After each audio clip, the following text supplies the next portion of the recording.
بسم الله الرحمن الرحيم الحمد لله رب العالمين الحمد لله الذي هدانا لهذا وما كنا لنهتدي لولا أن هدانا الله أشهد أن لا إله إلا الله وحده لا شريك له وأشهد أن محمدا عبده ورسوله اللهم صل على محمد وعلى آل محمد كما صليت على إبراهيم وعلى آل إبراهيم إنك حميد مجيد اللهم بارك على محمد وعلى آل محمد كما باركت على إبراهيم وعلى آل إبراهيم إنك حميد مجيد ورضي اللهم عن الخلفاء الراشدين والصحابة أجمعين ومن تبعهم بإحسان إلى يوم الدين أما بعد السلام عليكم ورحمة الله وبركاته. Mes sœurs, mes frères, les louanges, les remerciements, les éloges ne cierent qu'au vivant qui ne meurt pas. Je nomme Allah, le premier qui n'a pas de début, le dernier qui n'a pas de fin, l'apparent, le dominant sur toutes choses, le subtil, le bien informé. Nous le louons, nous revenons vers lui repentant.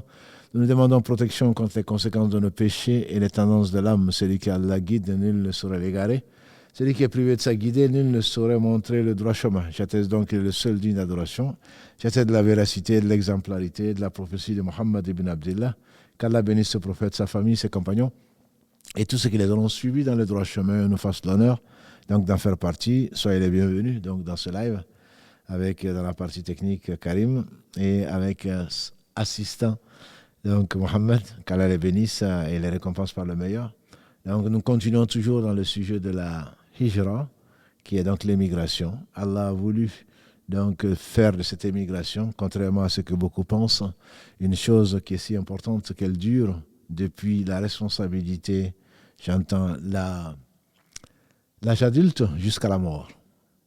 Nous avons vu que l'émigration peut prendre trois formes. Mais simplement, on oublie que la première des émigrations est la plus importante, et certes, comme l'a défini le prophète sallallahu alayhi wa sallam, le muhajir, celui qui émigre, c'est celui qui s'éloigne ou abandonne ce que Allah a interdit. Donc, pour aller faire de l'émigration du corps, il faut dire que le cœur est émigré. Donc, il y a trois types d'émigration, nous avons dit. L'émigration du corps, ce qu'on appelle hijratu al-makan, c'est-à-dire le fait de quitter un endroit précis pour aller dans un autre endroit. Parce que, alhamdulillah, l'obéissance à Allah, l'amour d'Allah est difficilement praticable dans un endroit où on est. Et donc, on ne saurait adorer Allah, c'est pourquoi nous avons été créés, qu'en quittant cet endroit-là. Donc, ce qui amène, ce qui est connu comme l'émigration. Il ne s'agit pas seulement de la fuite du prophète, que Dieu le bénisse, et de ses compagnons pour aller de Makka à Médine.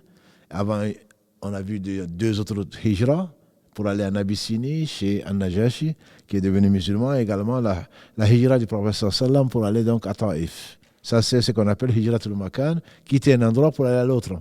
On a vu également que la semaine dernière, avec Ashura, que le prophète Moussa alayhi salatu salam a fui avec les fils d'Israël et Allah l'a sauvé comme il lui a promis. Ça, c'est, je dirais, comme le disent plutôt les savants, ça c'est une hijra qui est temporaire, qui est éphémère et qui est temporaire, qui est certainement difficile, mais si elle est basée sur la hijra de l'amal, c'est vraiment l'origine, c'est sur quoi nous allons parler aujourd'hui, c'est-à-dire la fuite ou l'émigration vers Allah et son messager, alayhi salatu salam. Il y a hijra également al-amil, quelqu'un qui désobéit à Allah, quelqu'un qui donc se plaît à éloigner les gens de la voie d'Allah, quelqu'un qui, après l'avoir informé, après l'avoir guidé, se passe de ça et plutôt nous amène vers la désobéissance à Allah et certainement la mauvaise compagnie, comme l'a dit le prophète sallam, elle est comparable à celle du forgeron. Soit une étincelle saute de sa forge, vient brûler tes habits, soit au moins tu risques de sentir mauvais. Les fumeurs savent de quoi je parle. Tu rentres à la maison, on te dit mais tu as fumé, tu dis non. Mais si, tu as fumé parce que tes habits sentent. Et qu'Allah bénisse Mohammed, sa famille, ses compagnons, c'est vraiment le meilleur exemple. C'est comme celui qui donc fréquente un forgeron. Il n'y a pas de saut métier, il ne s'agit pas bien sûr de dénigrer le métier de forgeron, il s'agit simplement de constater et d'observer ce qui peut se passer donc autour de cela. Quant à la bonne compagnie, qu'Allah nous l'accorde, c'est celle donc d'Allah avant toute chose. Et Moussa, il dit qu'Allah ma'iya rabbi sayahdin, certainement mon Seigneur est avec moi, il va m'accompagner, c'est-à-dire mon Seigneur est à ma compagnie. Et Mohammed, qu'Allah le bénisse, quand au cours de l'émigration, la grande, quand il s'est retrouvé dans la grotte de Thawr, quand son compagnon, donc il a choisi le meilleur des compagnons, celle d'Allah bien sûr, mais il a choisi parmi les hommes, donc celle de Abu Bakr, qui désespéré, craignant pour le messager d'Allah sallallahu alayhi wa sallam, qu'il préférait à son père et sa mère, il dit, Ya Rasulallah, au messager d'Allah, si l'un d'entre eux jette un œil, il nous verrait. Il a dit, Ma dhannuka ya Abu Bakr. Ma dhannuka, que penses-tu, Abu Bakr? De deux, dont le troisième est Allah. Voilà, donc il avait la meilleure des compagnies, c'est celle d'Allah subhanahu wa ta'ala. Il était accompagné du meilleur des compagnons, qui était donc Abu Bakr qu'Allah l'agréé, ainsi que tous les compagnons du prophète sallallahu alayhi wa sallam. Tout ceci pour dire quoi? Pour dire donc que le fait de fuir donc une personne qui désobéit à Allah est une nécessité, sinon on risque donc de se sentir mauvais. Donc ce sont les trois catégories de hijra. Une qui est éphémère, bien que difficile, bien que pénible, abandonner sa famille, abandonner son pays, abandonner le confort, abandonner meubles et immeubles pour une destination meilleure, certainement ce n'est pas facile. C'est un choix qui traduit la sincérité de la foi de la personne. Mais c'est justement pour qu'elle puisse se faire, pour qu'elle puisse se réaliser, où que l'on soit, quel que soit le moment, il faudrait faire cette hijra vers Allah et son messager. D'où tirons-nous donc ce titre, la hijra vers Allah et son messager, l'émigration? C'est le hadith que l'on connaît, tous je pense, c'est le hadith rapporté par Abu Hafs, Omar ibn Khattab, qui dit dans ce qui a été consigné dans les deux authentiques de Abu Abdullah, je vais citer al-Bukhari, et de Abu al-Hussein, qui s'appelle Muslim. Les deux références, Muslim étant l'élève d'al-Bukhari, les deux références en matière de hadith authentique. Donc, ils ne sont pas les seuls, certes. Allah nous a fait sortir de nous des gens excellents, des surdoués et surtout des gens très intelligents qui ont construit donc cette science qui est la meilleure des sciences humaines que je connaisse, qui est la science du hadith. Al-Bukhari et Muslim, quand on les fasse miséricorde, on en parle souvent. Il faudrait quand même qu'on prie pour eux, qu'on les prenne pour exemple. Bref, Al-Bukhari et Muslim ont rapporté tous les deux qu'Abu Hafs, le père du lion, c'est Abu Hafsa aussi, puisque Hafsa, c'est le nom de l'une de nos mères, épouse du prophète sallallahu, mais ici c'est Abu Hafs, c'est le père du lion. Certainement Satan le craignait, et le prophète sallallahu disait, Ya Omar, ou Ya ibn Khattab, jamais tu n'as pris un chemin si Satan n'a pas changé de chemin. Donc c'est Omar ibn Khattab, l'ennemi de Satan. Il a rapporté que le prophète sallallahu a dit, Innama al-a'malu bin niyya wa innama li kulli mri'in ma nawa. وَمَنْ كَانَ هِجْرَتُهُ إِلَى اللَّهِ وَرَسُولِهِ فَهِجْرَتُهُ إِلَى اللَّهِ وَرَسُولِهِ. Jusqu'à la fin donc du hadith, les actes ne valent que par l'intention qui les anime et à chacun selon son intention.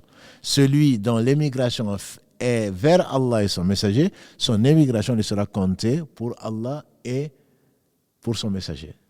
Et donc, celui, par contre, qui émigre pour une femme ou une affaire de ce bas monde, son émigration lui sera comptée par ce pourquoi il a émigré. Voilà donc ce hadith qui est très connu. Il est considéré par Bukhari lui-même qui l'a mis comme premier hadith de son authentique.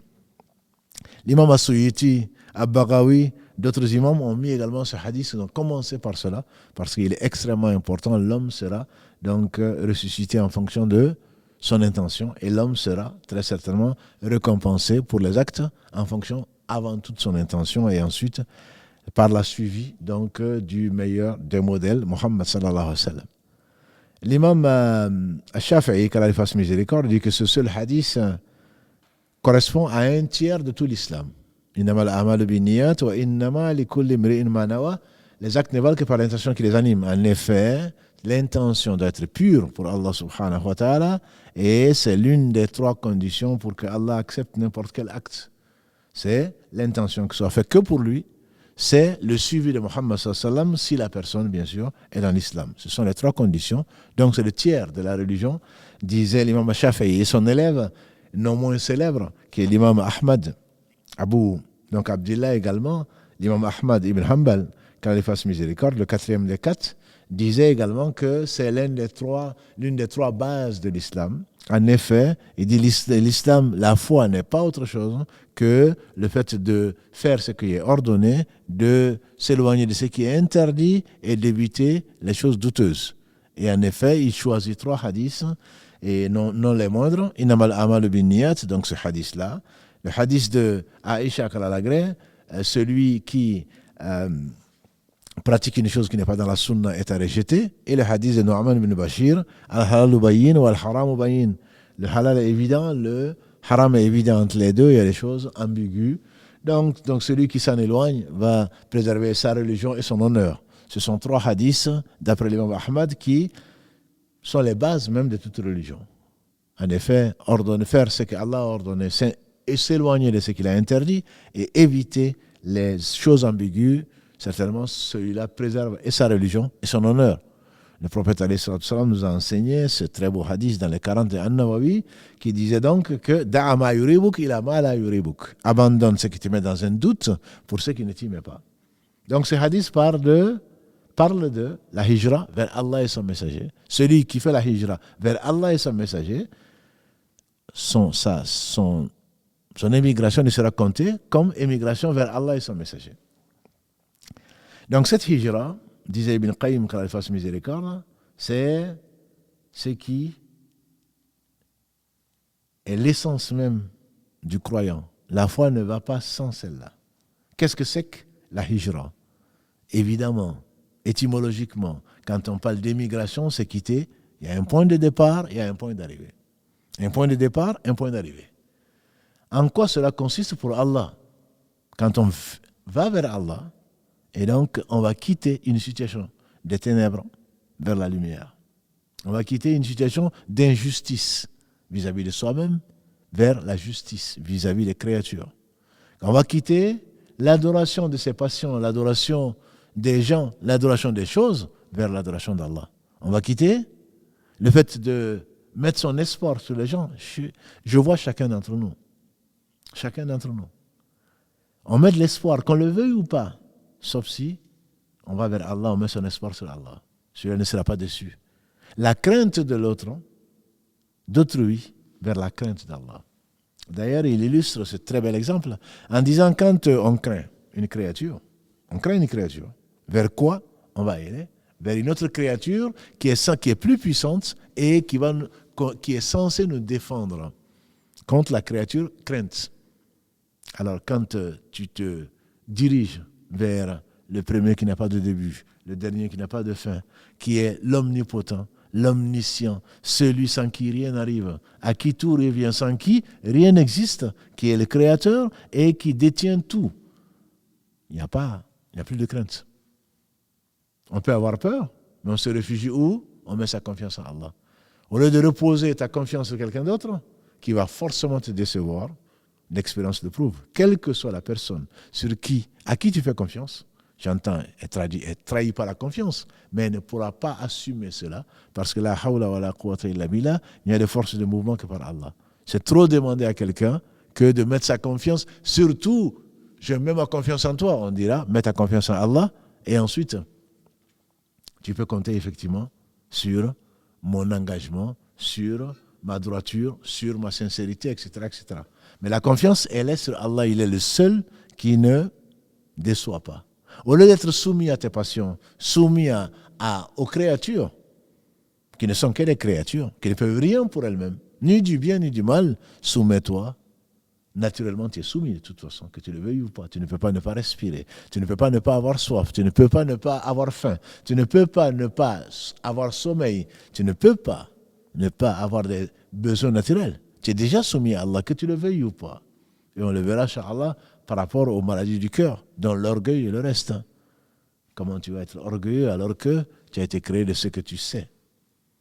Et donc, pourquoi te soumettre à quelqu'un d'autre qu'à Allah subhanahu wa ta'ala, auquel tout ce qui est dans les cieux et tout ce qui est sur la terre est soumis. Et donc, ça veut dire, je vais fuir vers Allah. Je vais fuir vers Allah. Je vais quitter mon point de départ, moi qui étais ignorant, sans foi ni loi. Et vous vous rappelez certainement ce verset que l'on récite souvent, 53 de la sourate 16, An-Nahl. Wallahu أخرجكم من بطون أمهاتكم لا تعلمون شيئا وجعل لكم السمع والأبصار والأفئدة لعلكم تشكرون. C'est Allah qui vous a fait sortir des ventres de vos mères. Vous ne saviez rien.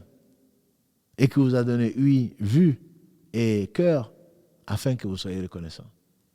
Et donc, cette injustice qui est le fait de se prendre pour ce que l'on n'est pas. Cette injustice, c'est le fait de cette ignorance qui caractérise l'homme, très grand ignorant, très grand injuste. sont des choses qui doivent nous amener, grâce à Allah subhanahu wa ta'ala, qui doivent nous amener donc de quitter l'injustice vers la justice d'Allah subhanahu wa ta'ala. Donner à chacun son droit, à commencer par Allah, de l'adorer sans rien lui associer, et ensuite par toutes les créatures. C'est lui qui a tout créé, ont leurs droits et on doit leur accorder leurs droits, sinon ce serait l'injustice. Donc, fuir vers Allah, Ibn Qayyim il disait qu'Allah lui fasse miséricorde, quelque chose de très beau. D'après le hadith de Aïcha, notre mère, qu'est-ce qu'elle disait? Un soir que je cherchais le prophète sallallahu alayhi wa sallam, sa chambre n'était pas très haute, sa chambre était petite. Par sa main, elle cherchait le prophète sallallahu alayhi wa sallam et elle a touché ses pieds. Qu'est-ce qu'il était en train de faire? Il était en train de prier son Seigneur, subhanahu wa ta'ala.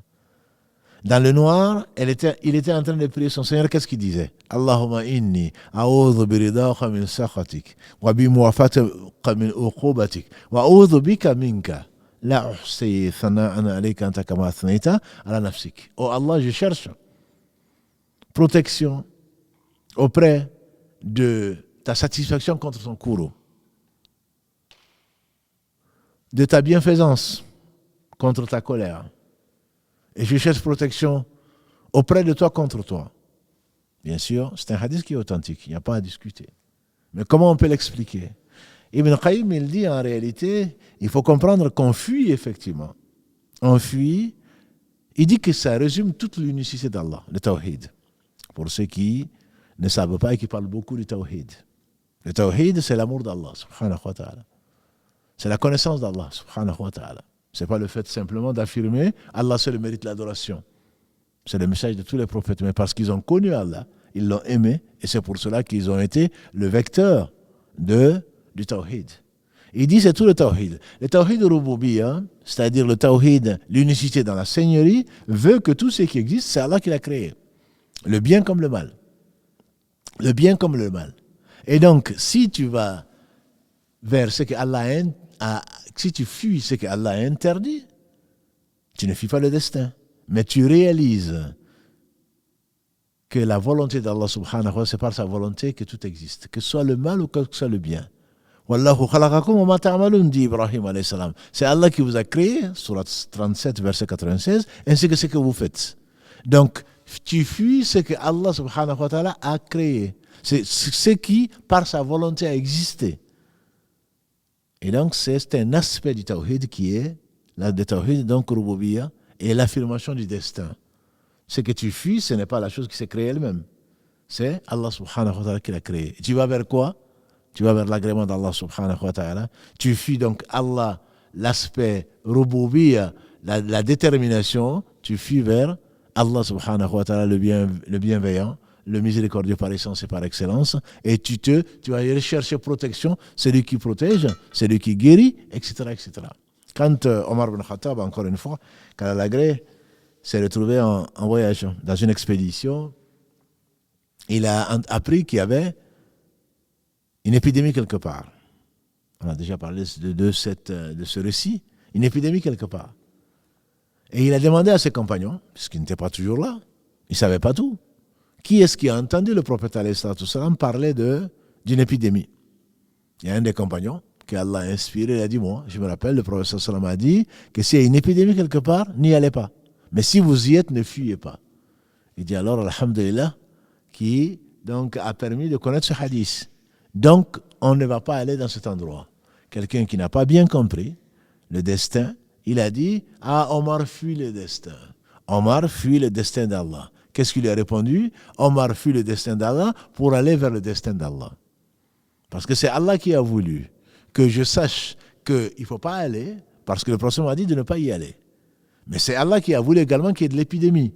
Donc, je fuis l'épidémie que Allah a décrétée par le moyen que Allah subhanahu wa ta'ala a voulu que je sache, c'est-à-dire celui qui a été envoyé pour le miséricorde pour le monde, a dit qu'il ne faut pas y aller. Donc, je fuis Allah pour aller vers Allah. Et c'est le prophète sallam dans le sujoud, la meilleure des positions, qui demande à Allah de protection contre lui, c'est-à-dire contre ce qu'il a créé, par rapport à ce que vers lui, c'est-à-dire sa protection.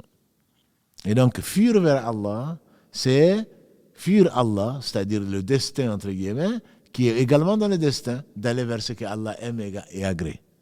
Et donc la fuite vers Allah subhanahu wa ta'ala, c'est la fuite, nous avons dit, de l'adoration d'autrui, vers l'adoration d'Allah seul. C'est toute notre vie. C'est ce qui nous est demandé. C'est la fuite d'avoir confiance aux gens, à autre que Allah, aux gens, pour aller vers la confiance en Allah seul. C'est le tawakkul, c'est mettre sa confiance en Allah subhanahu wa ta'ala. C'est la fuite de la crainte d'autrui. Celui qui craint Allah, tout le craint. Celui qui craint Allah, tout le craint. Celui que Allah aime, tout l'aime.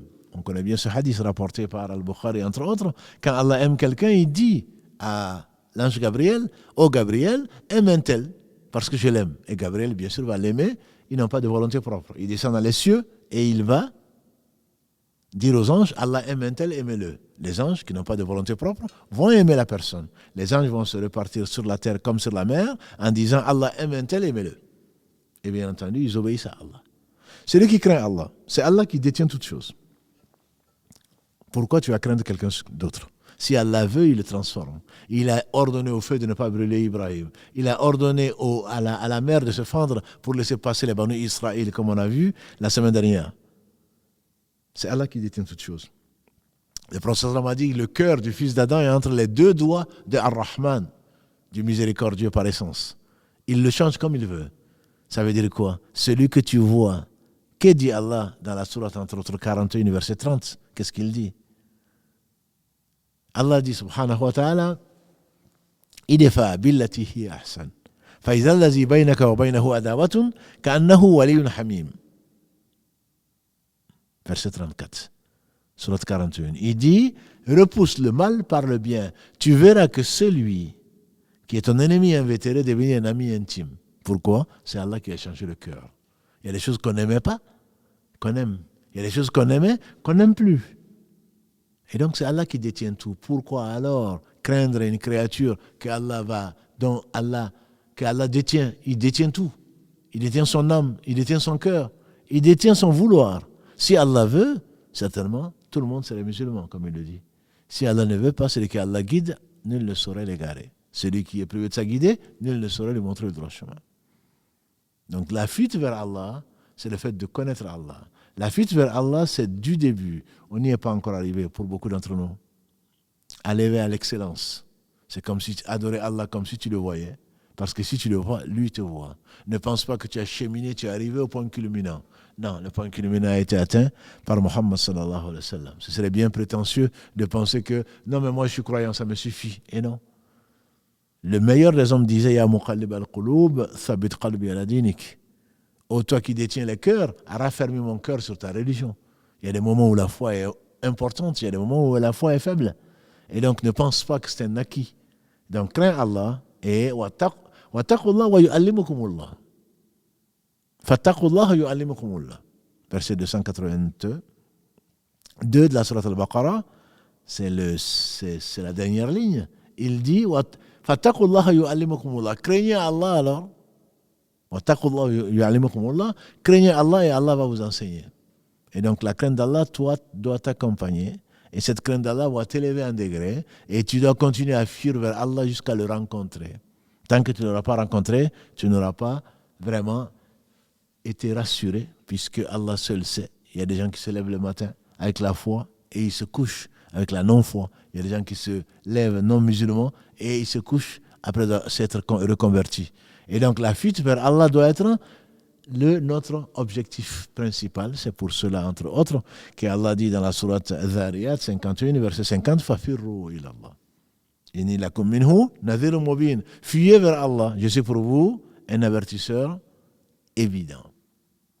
Et donc la fuite vers Allah, ce n'est pas seulement parce que je suis devenu musulman. Ce n'est pas seulement parce que j'ai commencé à faire la prière. Ce n'est pas seulement parce que j'ai jeûné. La fuite vers Allah, c'est du début de ta responsabilité de l'âge adulte jusqu'à l'âge donc jusqu'à ce que tu meurs. Quand tu rencontreras Allah, alors certainement, Ya ayyuhal insanu innaka kadihun ila rabbika kadha famulaqi.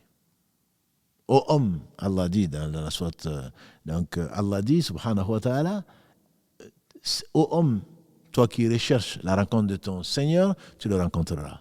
Donc, tant qu'on n'a pas rencontré Allah subhanahu wa ta'ala, on doit cheminer vers Allah et on le rencontrera qu'après la mort. Qu'Allah subhanahu wa ta'ala nous la facilite et nous rende sincères et qu'il accueille, puisqu'on ne peut se rapprocher d'Allah que parce que Allah rapproche. On ne peut revenir vers Allah repentant que parce qu'Allah a permis de se repentir. Et donc, c'est lui le premier, c'est lui le dernier, comme l'aurait dit Ibn Qayyim. À l'origine, c'est lui qui crée. Pour même se rappeler Allah, il faut qu'Allah nous mentionne pour qu'on puisse se rappeler de lui, parce que qui sommes-nous? On ne peut pas se rappeler d'Allah sans sa permission. On ne peut pas se rappeler d'Allah que grâce à Allah. Ça, c'est la fuite donc vers Allah subhanahu wa ta'ala. La fuite vers le messager sallallahu alayhi wa sallam, c'est quoi? La fuite vers le messager, c'est quoi? Allah dit subhanahu wa ta'ala dans la sourate 4, les femmes, verset 65. Fala wa rabbik la yu'minun hatta yuhakkimuka fima shajara baynahum. Allah dit dans la sourate 4, verset 65, je jure par moi-même, je jure par ton Seigneur, ô Muhammad. Ils ne seront pas véritablement croyants jusqu'à ce qu'ils amènent, jusqu'à ce qu'ils te soumettent leurs différends. Yuhakkimuka fima shajara baynahum. Voilà yajiduna fi anfusihim, et qui ne trouvent ensuite dans leur cœur harajan, aucune gêne, aucun stress par rapport à ce que tu as décrété, par rapport à ce que tu as jugé. Wa yusallimu taslima, et qui s'y soumettent de façon absolue. La fuite vers le messager sallallahu alayhi wa sallam, c'est quoi? C'est le fait donc de, quels que soient nos différends, il faut le soumettre à Allah et son messager. Donc le soumettre au messager, c'est le soumettre à Allah subhanahu wa ta'ala. Puisque Allah dit وَمَا يَنْطِقُ عَنِ الْهَوَى إِنْ هُوَ إِلَّا وَحْيٌ يُوحَى. Il ne parle pas sous le fait de la pulsion, ce n'est qu'une révélation révélée. Tout ce que le messager sallallahu alayhi wa sallam a dit fait partie de la révélation. Et donc le prophète sallallahu alayhi wa sallam est tout ce qu'il a ordonné, c'est comme si celui qui وَمَا يُطِعِ الرَّسُولَ فَقَدْ أَطَاعَ اللَّهَ. Allah dit subhanahu wa ta'ala, celui qui obéit au messager, et il a obéi à Allah subhanahu wa ta'ala. Fala wa rabbik, Allah insiste à 3 reprises. Fala wa rabbika, comme Allah jure par ce qu'il veut, c'est une façon de jurer pour affirmer qu'ils ne seront véritablement croyants que jusqu'à ce que le prophète alayhi salatu salam soit donc le juge en toute matière, dans tout différent. Ramenez-les à Allah et au messager, c'est-à-dire ramenez-les au livre d'Allah subhanahu wa ta'ala et au messager de son vivant, bien entendu, et après sa mort, à ce qu'il a laissé comme sunnah, que Allah a purifié et qui nous a gardés. Donc la fuite vers le messager d'Allah, c'est remplir les conditions posées par ce verset 65 de la sourate 4. Nous prétendons suivre Muhammad sallallahu alayhi wa sallam. Mais en réalité, est-ce que nous apportons les différents, nous les rapportons au livre et à la sunna? Si c'est le cas, l'homme est très perspicace, dit Allah dans la sourate 75. Dans la sourate 75, Al-Qiyamah, versets 14 à 15, Allah dit l'homme sait très bien où est-ce qu'il en est. Que chacun d'entre nous voit quand il est indifférent, à qui il le rapporte? À Allah et à son messager? Ou est-ce qu'il le rapporte à ses passions? Ou le rapporte à quelqu'un d'autre pour juger entre les deux? Fala wa rabbik, dit Allah. Et je jure par ton Seigneur, la yu'minuna hatta yuhakkimuka fima shajara baynahum. Tu es véritablement croyant, tu ne le seras que si tu amènes tous les différends qui te concernent entre les créatures, si tu ne l'amènes pas au messager, alayhi salatu salam. Et ensuite que tu acceptes, n'accepte pas seulement, puisqu'il y a des gens qui sont très sélectifs. Ça t'arrange. Les femmes se rappellent souvent, ce que je dis, les femmes se rappellent souvent, le meilleur d'entre vous, c'est le meilleur avec son épouse. Elles ont bien retenu ça. Le meilleur d'entre vous, c'est le meilleur avec son épouse. Mais elles ont oublié peut-être cet autre hadith que les hommes connaissent et qui oublient ce hadith-là.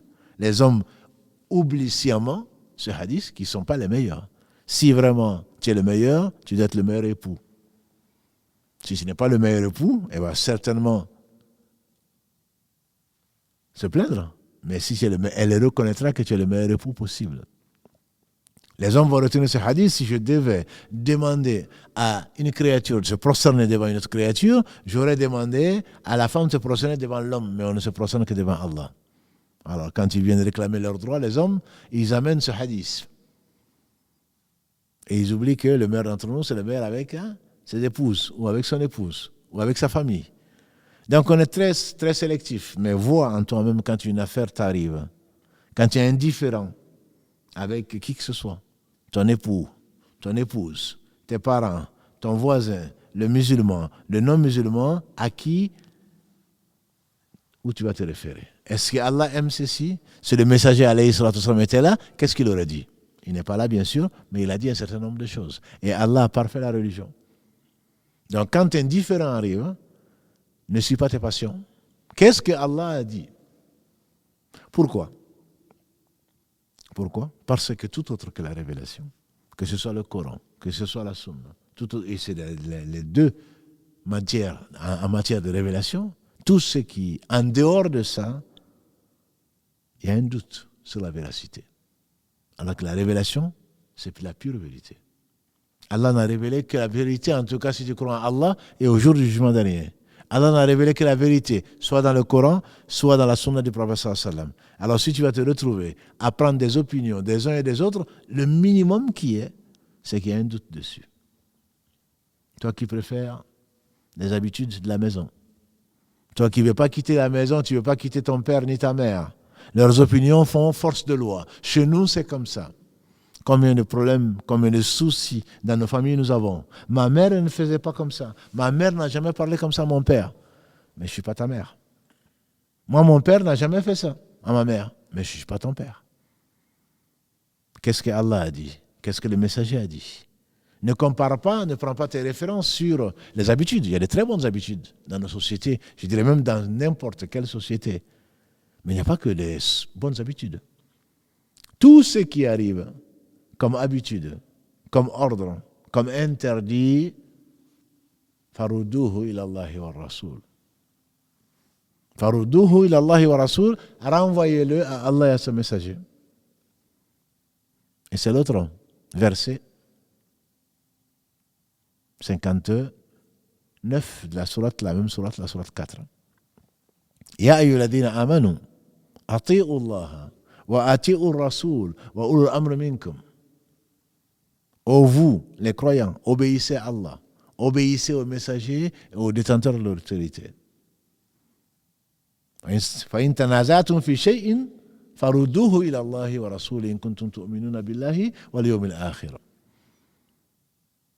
Ô vous, les croyants, obéissez à Allah, obéissez aux messagers, aux détenteurs de l'autorité. Et si vous divergez en quoi que ce soit, revenez aux messagers, renvoyez-le à Allah et aux messagers. Si vous croyez en Allah et au jour du jugement dernier. Verset 59 de la sourate 4. Obéissez à Allah et obéissez aux messagers. Allah n'a pas dit « Oh, vous les croyants ». C'est qu'il interpelle les gens qui ont déjà la foi. Il n'a pas dit « Oh, vous les gens ». Toi qui prétends croire en Allah, croire au messager alayhi salatu wassalam, ça te concerne. C'est pour cela que les gens de science, ils ont dit en fait, l'émigration vers Allah et son messager, ce n'est pas autre chose que l'émigration dont tu auras à faire, l'émigration dont tu auras à rendre compte dans ta tombe et dans l'au-delà. Ah oui, effectivement. C'est le synonyme en fait de la shahada. Dans ta tombe, qu'est-ce qu'on va te demander? Qui est ton Seigneur? C'est-à-dire qui tu adorais, à qui tu faisais confiance, qui tu craignais, à qui tu étais soumis. Nakir et Munkar, qu'Allah les bénisse, quand ils viendront dans ta tombe, ils vont te demander la shahada en fait. Ils vont se demander vers qui tu as immigré dans ce bas monde. Quel est ton Seigneur? Ils vont te demander quelle est ta religion. C'est-à-dire quelle voie tu suivais. Qu'est-ce que tu penses de Muhammad sallallahu alayhi wa sallam? C'est-à-dire, est-ce que vraiment tu as obéi à Muhammad? Est-ce que tu l'as considéré? Ce n'est pas autre chose que Ashhadu an la ilaha illallah ou Ashhadu anna Muhammad Rasulullah. Celui qui atteste qu'Allah seul mérite l'adoration va fuir vers Allah, va se reposer vers Allah, va faire confiance à Allah, va obéir à Allah, va éviter de désobéir à Allah, va aimer Allah, va craindre Allah. Si c'était le cas dans ce bas monde, alors tu répondras Allah est mon Seigneur. Si ce n'était pas le cas, tu n'y arriveras pas. Tu as beau le réviser tous les soirs, tu n'y arriveras pas. Parce que tu n'as pas fui vers Allah, tu as fui vers tes passions. Tu as suivi tes passions. Si tu as suivi Muhammad sallallahu alayhi wa sallam, tu n'auras pas de difficulté à répondre Muhammad est mon messager alayhi salatu salam. Pourquoi? Parce que tu as dit Ashhadu anna Muhammad Rasulullah. J'ai attesté donc que Muhammad est le messager d'Allah. Ça veut dire quoi? Que ce qu'il dit, il ne parlait pas de lui-même. Que ce qu'il dit, c'est la part d'Allah subhanahu wa ta'ala et que je l'ai suivi. لقد كان لكم في رسول الله أسوة حسنة. Allah dit dans la sourate 33, verset 22, vous avez dans le messager un très bon exemple. Pour qui? Celui qui croit en Allah et au jour du jugement dernier. Allah ordonne, ô vous les croyants, et donc il parle de ceux qui attestent que Dieu seul mérite l'adoration, que Mohammed est son messager. Ya ayyuhalladhina amanu, vous qui prétendez avoir la foi. Et le meilleur d'entre nous disait un jour meilleur qu'aujourd'hui, il était sur un lieu, dans un lieu meilleur qu'aujourd'hui, il disait, ô vous qui croyez par la langue, et la foi n'a pas encore pénétré vos cœurs. Ya ayyuhalladhina amanu, vous qui prétendez avoir la foi. Et donc tout de suite on s'attend. Qu'est-ce que le Seigneur va nous dire? Comme Allah dit, Ya ayyuhalladhina amanu, idha nudiya lis-salati min yawmil jumu'ati fasaw ila dhikrillahi wa dharul bay'. Oh, vous les croyants, quand vous entendez l'appel à la prière du vendredi, précipitez-vous au rappel d'Allah et abandonnez le commerce. Comme Allah le dit, subhanahu wa ta'ala, ya ayyuhalladhina amanu, ittaqullah. Oh, vous qui avez écrit, craignez Allah. Dans de très nombreux versets. Dans de très nombreux versets. Il interpelle les gens qui ont la foi ou qui prétendent avoir la foi. Donc là, Allah dit, ya ayyuhalladhina amanu, donc on tend l'oreille. Qu'est-ce que notre Seigneur veut nous dire? Il nous appelle. Nous nous distinguons de tous les gens par la prétention à la foi. Donc, vous qui croyez, je ne parle pas des autres, ou vous qui croyez, qui attestez que Allah seul mérite l'adoration, qui attestent que Mohammed est son messager, écoutez bien. Voilà un ordre de la part d'Allah. Il a dit, Ati'u Allah, obéissez à Allah, wa ati'u Rasul, wa ulu amr minkum. Ati'u Allah, on a compris. Obéissez à Allah. Donc, nécessairement, on obéit à Allah comment? Allah a révélé le Coran sur qui? Sur Muhammad sallallahu alayhi wa sallam. Et donc, si on obéit à Allah, on obéit de façon concomitante, on obéit de façon automatique à Muhammad. Mais ce n'est pas ce qu'Allah a dit. Il est le plus savant, il est le plus sage. Il n'a pas dit Ati'u Allah wa Rasul. Par contre, il a dit وَمَنْ يُطِعِ اللَّهَ وَالرَّسُولَ فَأُولَٰئِكَ مَعَ الَّذِينَ أَنْعَمَ اللَّهُ عَلَيْهِم مِّنَ النَّبِيِّينَ وَالصِّدِّيقِينَ وَالشُّهَدَاءِ وَالصَّالِحِينَ وَحَسُنَ أُولَٰئِكَ رَفِيقًا. C'est qu'on rappelle souvent quand nous demandons à Allah de nous guider dans la Fatiha 17 fois par jour.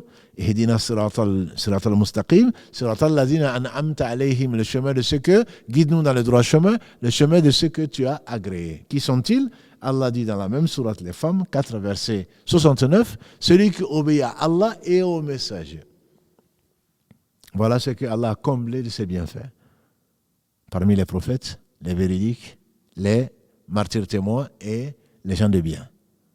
Là, Allah dit وَمَنْ يُطِعِ اللَّهَ وَالرَّسُولَ, celui qui obéit à Allah et au messager. Mais là, dans le verset 59, Allah dit, c'est-à-dire, ô vous les croyants, obéissez à Allah et obéissez au messager. Ça veut dire quoi? Ça veut dire que même si on ne trouve pas dans le Coran, même si Allah ne dit pas directement dans le Coran ceci, c'est que le messager vous donne, prenez-le. Ne le conditionnez pas par le fait que vous ne l'avez pas trouvé dans la parole d'Allah.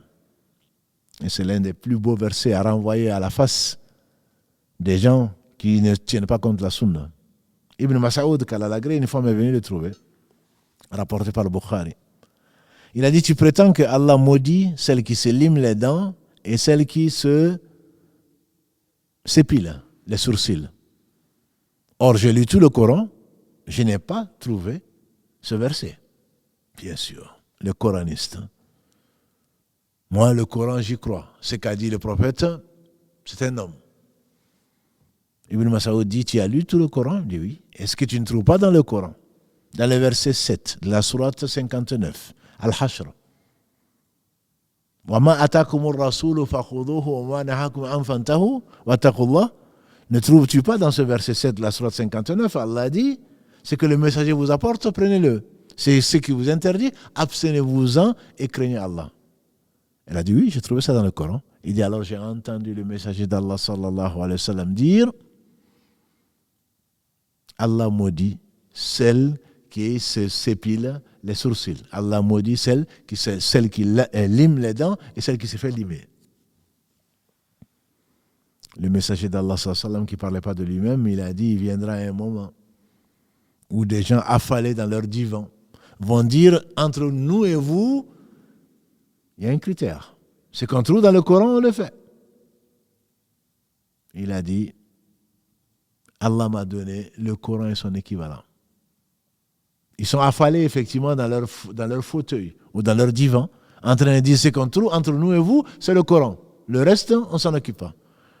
Allah m'a donné le Coran et l'équivalent. Hadith rapporté entre autres par l'imam Tirmidhi et d'autres. Et donc la sunna fait partie du Coran. Émigrer vers Allah, c'est émigrer vers Allah et émigrer vers le messager alayhi salatu wassalam.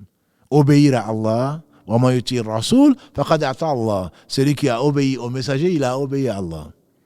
Donc ce n'est pas obéir à ses pères et mères, même s'il faut leur obéir dans tout ce qui ne désobéit pas à Allah. La référence entre l'homme qui émigre jusqu'à sa mort vers Allah et son messager, c'est le livre d'Allah, c'est la sunna du prophète sallallahu alayhi wa sallam. Tout ce qui est dit, tout ce que tu vois chez tes pères, chez les autres, chez tes pères et mères, chez tes frères, chez tes ennemis, partout, tout ce que tu vois, tu le mets toujours dans la balance. Par rapport au Coran, si c'est quelque chose qui est conforme, c'est forcément la vérité. Par rapport à la sunna, authentifié, si c'est quelque chose qui est correct, c'est forcément la vérité. En dehors de cela, tout est discutable. On fait dire mieux que moi, et ce n'est pas difficile. L'imam Malik, qu'Allah lui fasse miséricorde, et d'autres disent non, c'est plutôt Abdallah ibn Abbas, qu'Allah l'a gré ainsi que son père, peu importe. On prend de tout le monde, on laisse de tout le monde, sauf de celui qui habite cette tombe. Nécessairement, la personne qui a dit ça était dans la mosquée du prophète sallallahu alayhi wa sallam, où réside sa tombe. En tout cas, sa tombe est accolée, ou aujourd'hui en tout cas incluse dans la mosquée, même si elle n'est pas la mosquée, même s'il est interdit d'y prier, etc., etc. Parce que les prophètes sont enterrés là où ils sont morts. Comme il est mort dans la maison de Aïcha, ils ont soulevé son corps, ils ont creusé sa tombe et ils ont mis son corps béni dans sa tombe et il est en train de prier. Comme les prophètes, Allah a interdit leur corps d'être mangé par les termites. Les prophètes sont en train, dans leur tombe, bien qu'ils soient morts, on ne leur demande absolument rien, mais ils sont en train de prier leur Seigneur subhanahu wa ta'ala dans leur tombe. Donc, obéir au messager, même si tu ne le trouves pas dans le Coran. C'est ce que les savants déduisent de la répétition de Ati'o. Obéissez à. Il n'a pas dit obéissez à Allah et au messager. C'est-à-dire, si le messager vous dit que ça vient d'Allah, obéissez-lui. Obéissez à Allah. Obéissez au messager parce qu'il ne parlait pas de lui-même. Et au détenteur de l'autorité. Il n'a pas dit et obéissez au détenteur de l'autorité. Pourquoi? Parce qu'il y a obéissance. Que si il n'y a pas de désobéissance à Allah et au messager. Par contre, si le détenteur de l'autorité ordonne une chose qui n'est pas défendue par Allah, l'obéissance doit y être. L'obéissance est obligatoire. Ya ayyuhalladhina amanu ati'u Allah wa ati'u Rasul wa ulul amr minkum. Obéissez à Allah, obéissez au messager, quel que soit ce que Allah dit, quel que soit ce que le messager dit, parce qu'il ne parle pas de lui-même, obéissez-les. Et au détenteur de l'autorité, si, la condition, si le détenteur de l'autorité ne se prend pas pour un Dieu. Si le détenteur de l'autorité ne vous ordonne pas ce qu'Allah a interdit, ou ne vous interdit pas ce qu'Allah vous a ordonné, alors l'obéissance leur est due.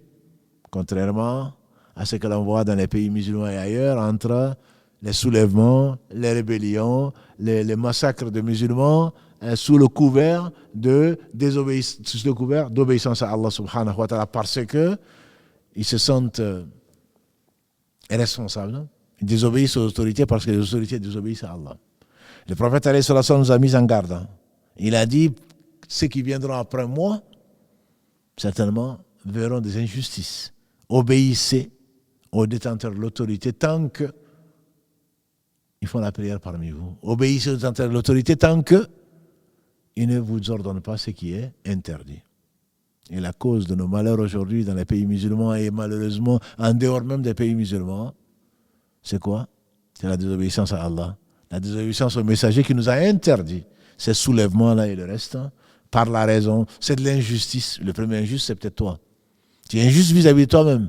Tu es injuste vis-à-vis de ce qu'Allah a révélé. Et tu veux juger les autres. Juge-toi toi-même. Émigre vers Allah, émigre vers son messager, alors peut-être que Allah les verra. Donc cette épreuve. Ibn Qayyim disait, il n'y a pas de désobéissance qui arrive individuellement ou en collectivité si ce n'est pas dû à une désobéissance au messager d'Allah sallallahu alayhi wa sallam. Quels sont alors les détenteurs de l'autorité? Ya ayyuhalladhina amanu ati'u Allah wa ati'u Rasul wa ulul amri minkum. Obéissez à Allah, l'obéissance complète. Obéissez au messager, obéissance complète. Et les gens de l'autorité, c'est qui? Beaucoup de choses ont été dites sur la question, mais l'avis le plus fort, c'est que les détenteurs de l'autorité sont et les savants et les gouverneurs. Les savants et les gouverneurs. Certains disent ce sont les savants, d'autres disent non, ce sont les gouverneurs. Mais il n'y a pas de contradiction. En effet, l'autorité, Allah l'a confiée aux gens de science. C'est eux qui nous enseignent ce que Allah aime et agrée, ce que le messager a ordonné et ce que Allah aime et agrée.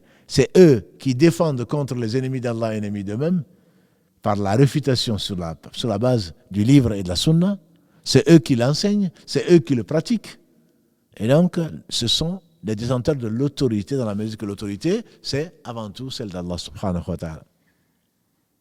Ce sont également les gouverneurs, parce que tant que, en tout cas, ces gouverneurs n'interdisent pas ce qu'Allah a ordonné, c'est eux qui défendent, qui appellent les gens et qui, quand ils jugent d'après ce qu'Allah a révélé, qui vont donc sanctionner les gens qui ont désobéi à Allah subhanahu wa ta'ala. Donc c'est les deux. Tant que les deux sont dans cette position-là, ce sont les deux. Ils doivent s'entraider dans le bien. Entraidez-vous dans le bien, dans la bonté et la piété, et ne vous entraidez-vous pas dans la désobéissance et la transgression, comme Allah l'ordonne. Peut-être qu'on le verra la semaine prochaine, Inch'Allah, dans le verset 2 de la sourate 5, Al-Ma'ida. Donc les détenteurs de l'autorité, l'avis le plus juste, ce sont à la fois les savants et les gouverneurs, bien entendu. On n'imagine pas un savant qui craint Allah, puisque Allah le dit, en réalité, il ne craint vraiment Allah que les savants. On n'imagine pas un savant en train d'ordonner ce qui désobéit à Allah.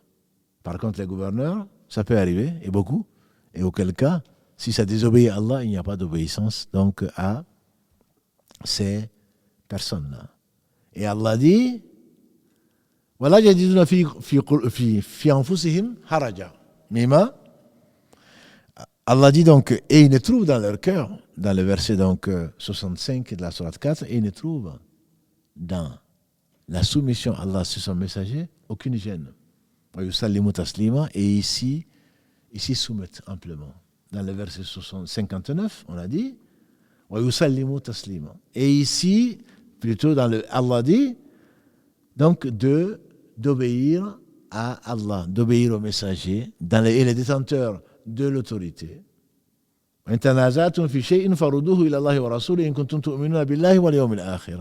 Et si un différent vous oppose, renvoyez-le à Allah, donc au livre d'Allah, et au messager, donc à la sunna maintenant qu'il est mort, et qui s'y soumettent. ذَلِكَ خَيْرٌ وَأَحْسَنُ تَأْوِيلًا.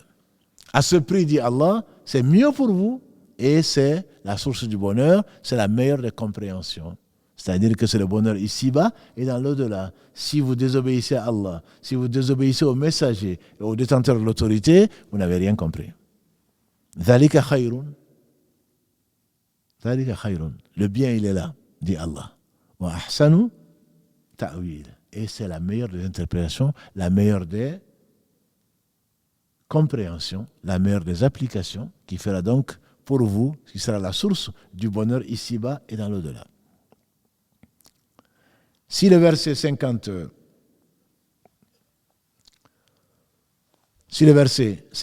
nous dit cela, C'est parce que chacun d'entre nous, son émigration vers le messager sallallahu alayhi wa sallam ne sera vraiment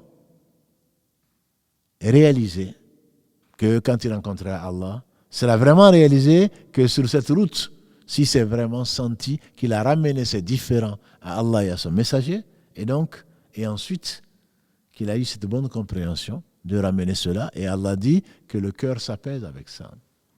En effet, Allah dit subhanahu wa ta'ala, وَمَنْ يُشَاقِقِ الرَّسُولِ مِنْ بَعْدِ مَا تَبَيَّنَ لَهُمُ الْهُدَى وَاتَّبَعَ سَبِيلَ غَيْرَ سَبِيلِ الْمُؤْمِنِينَ نُوَلِّهِ مَا تَوَلَّى وَنُصْلِهِ جَهَنَّمَ وَسَاءَتْ مَصِيرًا. Toujours dans la sourate 4, verset 115, Allah dit, celui qui s'écarte de ce qu'a apporté le messager comme vérité, après que Allah l'ait défini, on l'abandonnera. Et ensuite, on le mettra dans l'enfer. Et quelle mauvaise destination. C'est la source des 72 sectes de l'islam, comme l'a dit le prophète sallallahu alayhi wa sallam. C'est presque l'explication de ce verset qu'a donné le prophète sallallahu alayhi wa sallam. Les juifs, dit-il, se sont divisés en 71 parties, tout en enfer sauf une, celle qui a suivi Moussa. Les chrétiens sont divisés en 72 parties, tout en enfer sauf une, celle qui a suivi Jésus.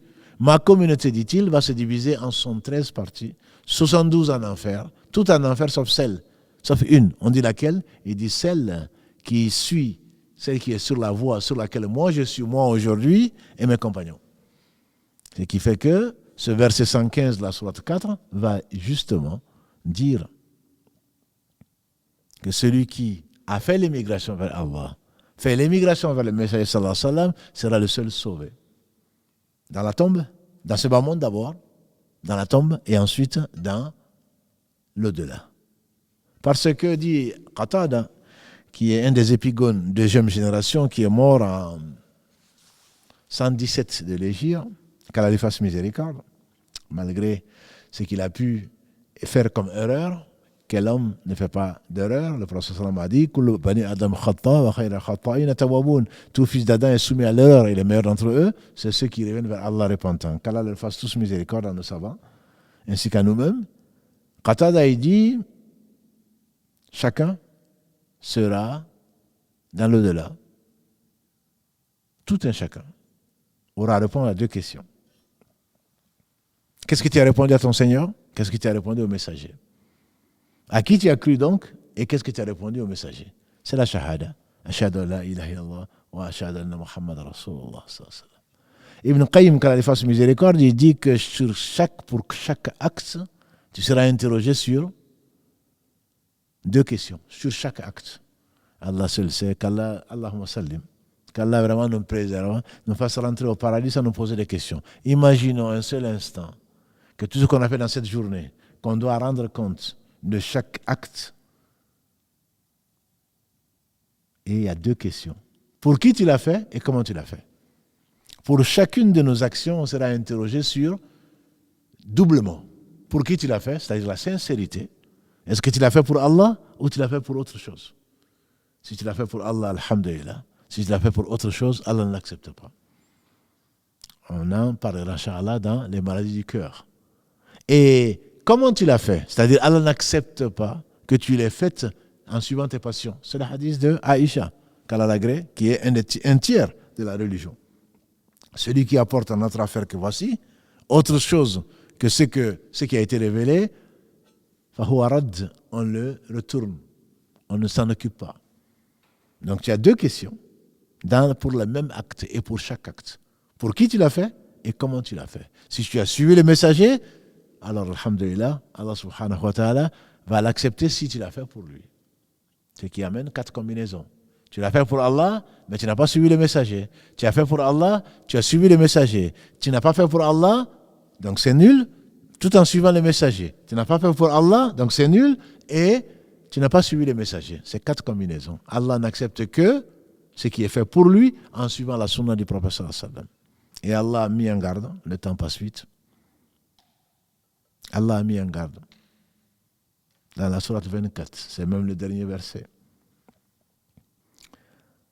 فَلْيَحْذَرِ الَّذِينَ يُخَالِفُونَ عَنْ أَمْرِهِ أن يصيبهم فتنة أو تصيبهم عذاب أليم. فليحذر الذين يخالفون عن أمره, qui prennent attention, qui prennent garde plutôt, ceux qui divergent avec les messagers. أن تصيبهم فتنة, qu'une fitna les touche. أن يصيبهم عذاب أليم, que une fitna, c'est-à-dire la tentation, les touche, ou alors un châtiment, et ou un châtiment terrible. C'est ceux qui vont à l'encontre de ce que le messager alayhi salatu wasalam a dicté, il ne parlait pas de lui-même. Donc là, pour résumer, la vraie hijra, le vrai muhajir, c'est celui qui a émigré, celui qui s'est éloigné de ce qu'Allah a interdit. Cela peut obliger à aller sur notre terre, mais cela oblige en tout cas à fuir les gens qui nous appellent vers le mal, ce qu'Allah n'aime pas. Et donc, si besoin en est, il faut quitter l'endroit où la personne qui nous appelle vers le mal, vers ce qu'Allah n'aime pas. Si on ne peut appliquer son islam que à un endroit ou en compagnie de personnes qui nous appellent au mal, certainement on doit les quitter. Et ça, c'est le choix d'Allah subhanahu wa ta'ala, c'est fuir vers Allah subhanahu wa ta'ala, et c'est la vraie hijra jusqu'au moment de la mort, qu'Allah subhanahu wa ta'ala nous accompagne dans cette hijra, parce que la hawla wa la quwwata illa billah. Il n'y a de force et de puissance que par lui subhanahu wa ta'ala. Et cette hijra, c'est la seule qui nous permette donc de vivre heureux, pour nous croyants en tout cas, dans ce bas monde avant l'au-delà. C'est sur cette question que tu seras interrogé, sur ces deux questions, la hijra vers Allah et le messager, que tu seras interrogé dans la tombe, et tu seras également interrogé au jour du jugement dernier. Qu'est-ce que tu as répondu à Allah? Qu'est-ce que tu as répondu au messager? Pour qui tu as fait les actes? Comment tu as fait les actes? Et le messager, alayhi salatu wassalam, nous attestons qu'il nous a fait parvenir le message. Et qu'il a donné toute la vérité. Et la vérité, ou la science, c'est qala Allah, qala Rasulullah sallallahu alayhi wa sallam, qala sahaba. Allah a dit, c'est ça la vérité. Le messager a dit, il n'y a point de doute dessus, puisqu'il ne parlait pas de lui-même. Les compagnons, ils ont dit, parce qu'ils ont rapporté du véridique, Muhammad sallallahu alayhi wa sallam. Donc on voit que cette hijra, si on pense qu'on a fait le voyage, on va se reposer, non. Ce n'est qu'une partie du voyage, c'est éphémère. La vraie hijra donc, c'est fuir vers Allah subhanahu wa ta'ala et son messager, alayhi salatu wassalam. Et la semaine prochaine, Inch'Allah, on va essayer de voir quel est ce chemin, quelles sont ses provisions. Et donc, quelle est la destination? Elle est connue, mais quel est ce chemin? Et quel compagnon choisir pour ce chemin-là? Ce sera, Inch'Allah, la fin de cette donc, série sur la hijra. Qu'Allah subhanahu wa ta'ala nous fasse l'honneur et la faveur de fuir vers lui, subhanahu wa ta'ala, d'émigrer matin, midi et soir, que dis-je, à tout instant, vers lui et vers son messager, alayhi salatu wassalam. Qu'Allah bénisse Mohammed, par qui Allah nous a fait sortir des ténèbres vers la lumière, par qui Allah a ouvert les yeux à l'aveugle, par qui Allah a nourri le cœur des insouciants. Qu'Allah subhanahu wa ta'ala nous fasse rentrer au paradis sans nous demander des comptes, parce que comme on l'a compris, si pour chaque acte, il faudrait répondre à deux questions, ça va être long. Comme le disait quelqu'un d'autre, ça va être très long. Parce qu'Allah seul sait, surtout pour ceux qui ont vécu longtemps, même si c'est très peu de temps en réalité, ce bas monde, ça va être long. Chaque acte, l'homme aura à rendre compte. Allah ne nous a pas créés en vain. Il nous a créés pour nous mettre à l'épreuve. Nous avons accepté cet honneur, mais cet honneur, il faut l'assumer. Qu'Allah subhanahu wa ta'ala bénisse Mohammed, sa famille, ses compagnons, tous ceux qui les auront suivis dans le droit chemin, et nous fassent l'honneur donc d'en faire partie. سبحانك اللهم وبحمدك أشهد أن لا إله إلا أنت أستغفرك وأتوب إليك وآخر دعوانا أن الحمد لله رب العالمين. Prochain rendez-vous donc mardi Inch'Allah. Wassalamu alaikum wa rahmatullahi wa barakatuh.